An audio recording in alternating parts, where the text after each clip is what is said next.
Okay, dear students, welcome back to another session of your subject, this training and development. So, till 6th point we have done in our previous lecture. We will continue here from 7th onwards. Now, the 7th one says, one of the main aim and objective is to train employees in a particular culture of the company. It is very, very essential to know the culture of the company you are working in, because the culture evolves over a period of time. Culture is not a one shot time. It evolves over a number of years of time, let's say 10, 20, 30 years. And when you are embedded into the culture of the company, you are a better employee because you suffice the need of the company in a better manner, right? जो company की need है उसको आप अच्छी तरह से fulfil कर पाते हो अगर आप कंपनी के कल्चर में इम्बाइब हो जाते हो, इम्बाइब कर लेते हो या उसमें एनमैश हो जाते हो, ठीक है। तो अगर नया एम्प्लॉय आता है स्पेशली उसके लिए दिस होल्ड्स वेरी गुड कि he has to be acculturize. Acculturize means that he should know the culture of the company that he has come to work in. और दूसरे शब्दों में बोले, बहुत आसान शब्दों में बोले तो बच्चों ये समझ लो कि it reduces down to dos and don'ts. क्या करना है और क्या नहीं करना है. तो किसी हद तक आप कल्चर को अपने आप समझ में लगेगा.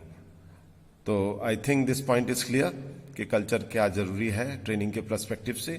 Then it is a base for promotion in higher level jobs. Obviously a better train person having better KSS knowledge, skill, ability to adapt to some requirement of some higher position. Of course, if you are fulfilling it, then you will be considered for promotion to the next higher level jobs.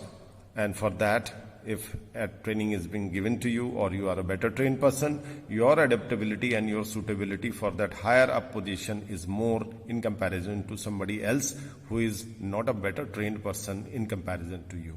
So here lies the importance of training. Then it helps to meet particular job requirement. Of course, कोई भी काम हम करें, एक manager का काम manage करना है, एक सुपरवाइजर का काम है लेबर लोगों से काम लेना, एक लेबर या टेक्निकल मशीनिस्ट का काम है मशीनों को चलाना. So the idea is that you should know your job.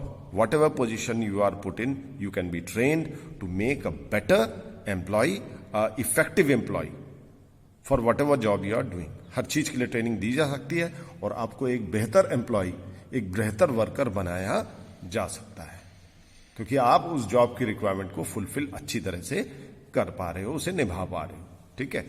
Now 10th point है टू मीट टेक्नोलॉजिकल एडवांसमेंट.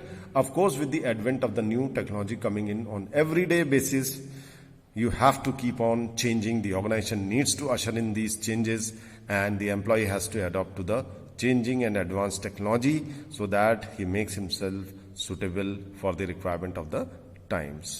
जो टेक्नोलॉजीज पुरानी थी, ऑब्सलीट थी, कंपनियां उनको तेजी से बदल रही हैं और आगे भी बदलती रहेंगी. एम्प्लॉयज को खुद को उसके अनुसार ढालना और बदलना पड़ेगा, जिसके लिए उनको ट्रेनिंग दी जाती है.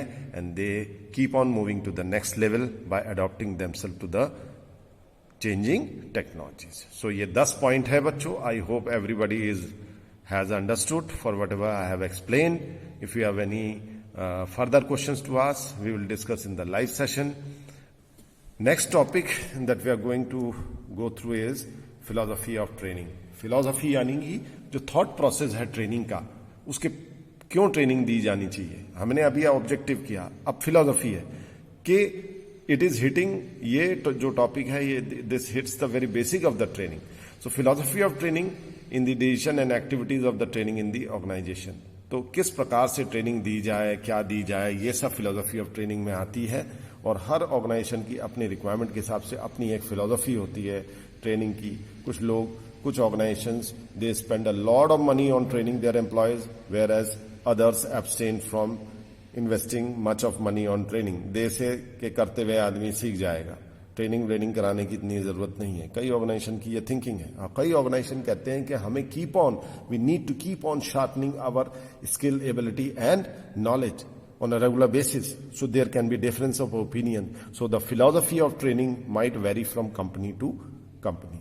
But इतना मैं बता दूं कि दुनिया की जो बेहतरीन कंपनी है, they believe in continuous training of the employees and adapting to the new technology and continuous upgradation of the employees.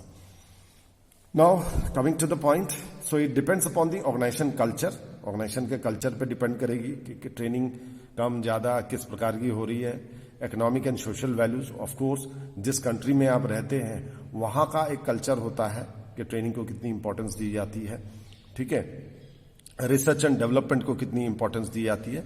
तो ट्रेनिंग को अगर इंपॉर्टेंस दी जाती है तो ऑर्गेनाइजेशन जिन कंट्रीज में होती है वहां पे ज्यादा इंपॉर्टेंस मिलेगी। जैसे अमेरिका है, अमेरिका में ट्रेनिंग पे बहुत इंपॉर्टेंस दी जाती है, डेवलपमेंट पे बहुत दी जाती है। As a result they spend enormous amount of money on training their employees and making them suitable for the requirement of the times, ठीक है। हमसे कहीं ज्यादा, कई गुना ज्यादा वो ट्रेनिंग पे और रिसर्च पे और डेवलपमेंट पे खर्च करते हैं, ठीक है। सो ऑर्गेनाइजेशन के कल्चरल एस्पेक्ट पे डिपेंड करेगा, इकोनॉमिक यानी कि कितना वो अफोर्ड कर सकते हैं ट्रेनिंग का खर्चा उठाने के लिए, सोशल वैल्यूज, ऑफ कोर्स हर ऑर्गेनाइजेशन के अपने सोशल वैल्यूज हैं, कंट्री की सोशल वैल्यूज है उसके accordingly.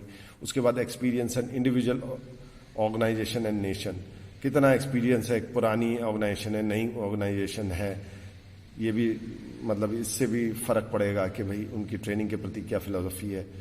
And individual organisation and nation, हर ऑर्गेनाइजेशन की अपनी फिलोसफी होगी। और ऑफ कोर्स जैसे मैंने बताया कि it will differ, these values of philosophy of training will differ from country to country as well. European nations, American nations, those most of the advanced nations of the world, they are very much into training and they believe in training their employees to the upgraded technology on a regular basis. Now, following are the important aspect of training. और बच्चों ये training and development one of the most important subject है HR का, let me tell you, because inherently here we are talking of people's ability to do work. Training में हम क्या ultimately चाहते हैं कि हमारी एबिलिटी, काम करने की क्षमता, नॉलेज और स्किल बढ़े। और ये कितनी इंपॉर्टेंट है, you can already understand this, right. So following are the important aspect of training. Employ should have access to an opportunity of training, it should not be based on favoritism. Now very important and pertinent point in our Indian context. यहाँ favouritism, भाई भतीजेवाद बहुत चलता है, आप जानते हो कि अब हमारे यहाँ ऐसा व्यू किया जाता है, भाई ट्रेनिंग प्रोग्राम हो रहा है किसी डिपार्टमेंट में, अब मान लीजिए 40 जने हैं, 40 में से इन 5 को जाना है, अब वो 5 कौन जाएंगे, इसका सिलेक्शन कौन करेगा, तो उसमें भी फेवरेटिज्म कई बार चलता है। तो ये चीज नहीं होनी चाहिए। Based on merit and based on requirement बंदे को ट्रेनिंग पे भेजा जाना चाहिए। ये नहीं कि ये मेरा खास है, बॉस का खास है तो हर ट्रेनिंग प्रोग्राम में वही जाएगा, भाई 10-15 दिन के लिए दिल्ली जाना है, ऐश करनी है, ट्रेनिंग करना है, आना है, तो ये मेंटालिटी नहीं होनी चाहिए, ठीक है। It should not be based on favouritism. Employ should have access to opportunity, requirement के हिसाब से और उस आदमी के कैलिबर के हिसाब से ट्रेनिंग पे भेजा जाना चाहिए। There should be sufficient budget for training and development, of course. By training programs, depending upon the nature of the training program, it requires enormous amount of input also. In some cases, it requires much amount of money. In other cases, it may not require.